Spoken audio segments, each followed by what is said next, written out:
کیا آپ جانتے ہیں کہ اسلام کی تاریخ میں ایک ایسی شخصیت بھی گزری ہے جس کے راستے بدلنے پر شیطان بھی راستہ بدل لیتا تھا؟ یہ کوئی افسانہ نہیں، یہ حقیقت ہے۔ یہ کہانی ہے عدل کے پہاڑ، غیرت کے استعارے اور اسلام کے عظیم خلیفہ حضرت عمر فاروق کی۔ اسلام سے پہلے عمر مسلمانوں کے سخت ترین دشمنوں میں شامل تھے۔ غصہ، جلال اور غیرت ان کی پہچان تھی۔ ایک دن تلوار لے کر نکلے۔ اردادہ یہ تھا کہ نبی کریم کو نعوذ باللہ قتل کر دیں۔ راستے میں خبر ملی، تمہاری اپنی بہن مسلمان ہو چکی ہے۔ غصے کی حالت میں سیدھا بہن کے گھر پہنچے، آواز قرآن سنی، دل کانپ اٹھا۔ قرآن کے وہ الفاظ آج بھی لرزہ دینے والے ہیں، اور وہیں عمر کا دل پگھل گیا، اور وہ شیر جو اسلام کے خلاف تھا، اسلام کا مضبوط ترین سپاہی بن گیا۔ اسلام کی طاقت بننے والا عمر حضرت عمر کے اسلام قبول کرنے کے بعد مسلمانوں نے پہلی بار اعلانیہ خانہ کعبہ میں نماز پڑھی۔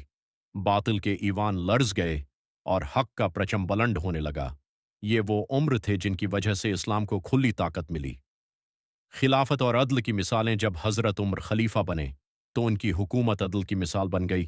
دودھ میں پانی ملانے والی لڑکی، اندھیرے میں رایا کا حال پوچھنے والا خلیفہ، بھوک سے بلکتے بچوں کے لیے اپنے کندھوں پر اناج اٹھانے والا حکمران۔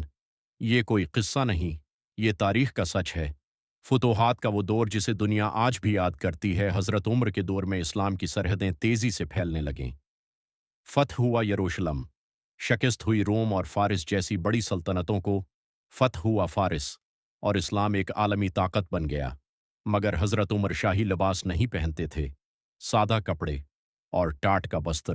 وہ تاریخی لمحہ جب یروشلم کی کنجیاں ملیں، جب یروشلم فتح ہوا، عیسائیوں کے پادریوں نے کہا، ہم شہر کی کنجیاں صرف مسلمانوں کے خلیفہ کو دیں گے۔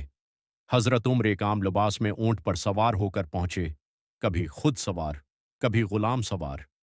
دنیا نے پہلی بار ایسا حکمران دیکھا جو فاتح ہو کر بھی عاجز تھا۔ شہادت کا دردناک لمحہ ایک دن فجر کی نماز کے دوران ایک ظالم نے حضرت عمر پر خنجر سے حملہ کر دیا۔ زمین سرخ ہو گئی، مسجد اشکوں سے بھر گئی۔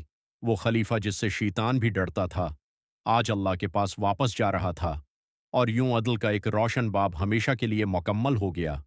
حضرت عمر فاروق ہمیں یہ سکھاتے ہیں کہ طاقت تلوار میں نہیں، عدل میں ہوتی ہے۔